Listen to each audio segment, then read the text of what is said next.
Most sellers don't realize this yet, but the way you choose a 3PL is already changing. Very soon, you won't be picking a 3PL from a Google search or random list of warehouses. You'll be working with consolidated groups of 3PLs, operating shared systems, and centralized pricing logic. Now, if you don't understand how to evaluate a 3PL, you lose leverage later because when everything consolidates, the sellers who understand consistency and data will win. The ones chasing cheap rates will lose their businesses and won't even know what went wrong.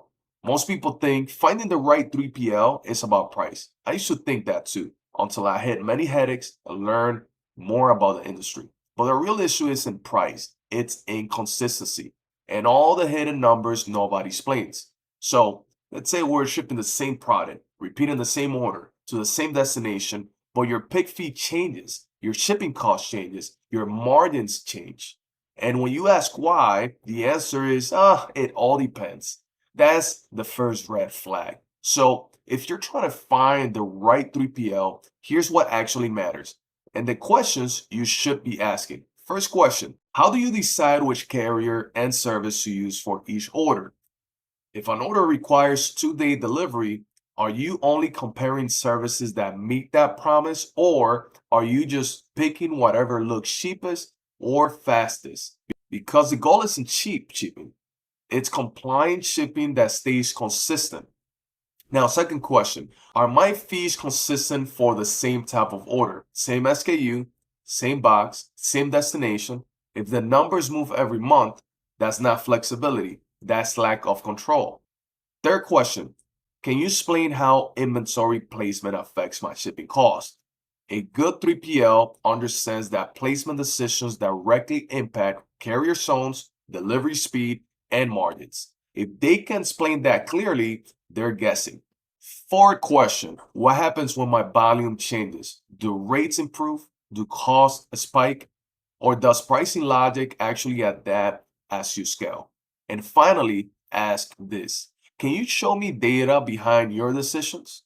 If everything is based on experience, but nothing is measurable, you're taking on all the risk. That's exactly why we build our system. We don't just connect sellers to 3PLs, we qualify them first. Every 3PL in our network is assured and compliant. They operate at or better than market average rates. There are no minimum order quantity agreements in place. Pricing is transparent, there's no hidden markups. And their operations are extremely consistent to the point that our AI can learn from them. Our system learns how you sell and how each 3PL actually operates. It understands service level requirements, order behavior, and carrier performance. So when an order requires 2-day delivery, we only rate shop services that meet that promise. Then we select the lowest cost option that stays compliant and predictable over time. We also audit your past sales. That's how sellers discover placement mistakes, pick and pack volatility, and transportation costs that never should have happened. Most of the time, they realize they didn't have a cost problem, they had a consistency problem. Choosing the right 3PL isn't about chasing the lowest number. It's about choosing a system that gives you visibility, consistency, and control, especially as the industry consolidates. If you want a modern, simple, and effective way to calculate your prep fees, visit prepcenternearme.com. Use our Chrome extension to understand your 3PL costs before even buying the products without the research headache and with access to nationwide logistics. Visit prepcenternearme.com to get started.